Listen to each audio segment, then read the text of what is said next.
strategist at Merrick's Capital. And Fiona, strong market overall with Woodley. Going to Mildura, Victoria. First time driving through this road. It's very windy today and sandstone. I think what is can't see the road properly. I hope everything is going to be alright. That underperformed today.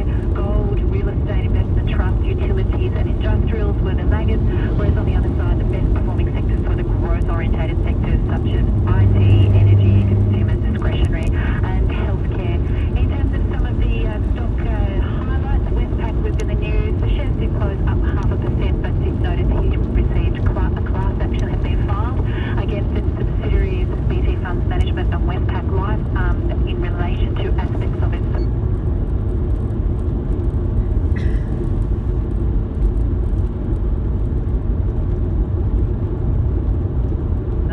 proceeds of that offering to repay some longer dated debt.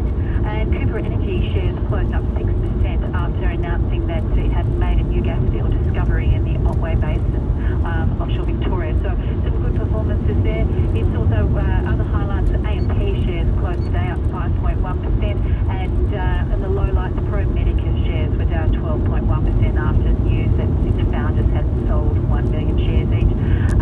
Apart from that, the other big news today was that the ASX announced changes to the sectors, the indices effective 23 September, and that did have a little bit of an impact on some of the shares that are going to be added to the S&P 200 and also removed from. So Netwealth Group, for example, will be added. Its shares were up 3.4%, Jumbo Interactive up 6.8%, and on the other side there was some weakness there.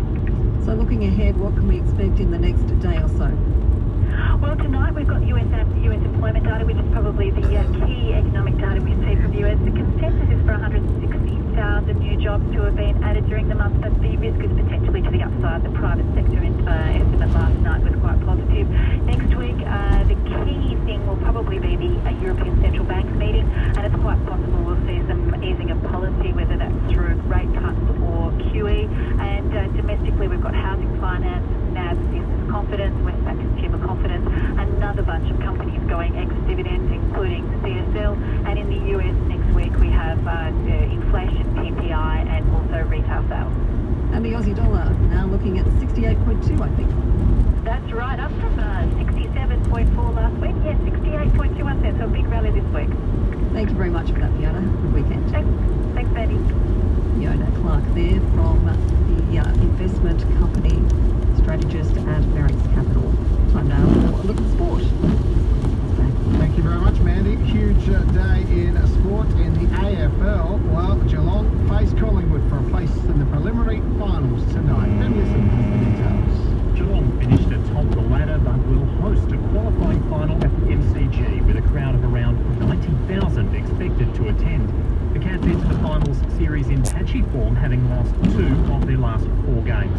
The Magpies have won 4 straight and will welcome back several key players, including Jordan De Goey and Jaden Stevenson. Captain Scott Pendlebury will play in his 300th AFL match. Tonight's winner will secure a preliminary final spot, while the loser will face the West Coast Eagles in a semi-final in Melbourne next weekend. Ben Wilson, ABC News. In cricket, Australia will look to continue its dominance against England when play resumes on the 3rd day of the 4th Ashes Test in Manchester. England is 1 for 23 in its first innings, chasing Australia's massive total of 8 declared for 498. Steve Smith starred with 211 runs, while Stuart Broad was the best of the English bowlers with 3 wickets. Victory at Old Trafford will see the Australians retain the urn. Meantime, Australia scored a convincing 178-run win over the West Indies in their opening one-day international in Antigua. Centuries to Meg Lanning and Alyssa Healy guided the tourists to 4 for 308 for their 50 overs. Imply the hosts were never in the contest and managed just 130, with Elise Perry claiming 3 wickets. To tennis, Bianca Andreescu is through to her first ever Grand Slam final. She's beaten Belinda Bencic in the semi-finals of the US Open this afternoon. The Canadian advancing in straight sets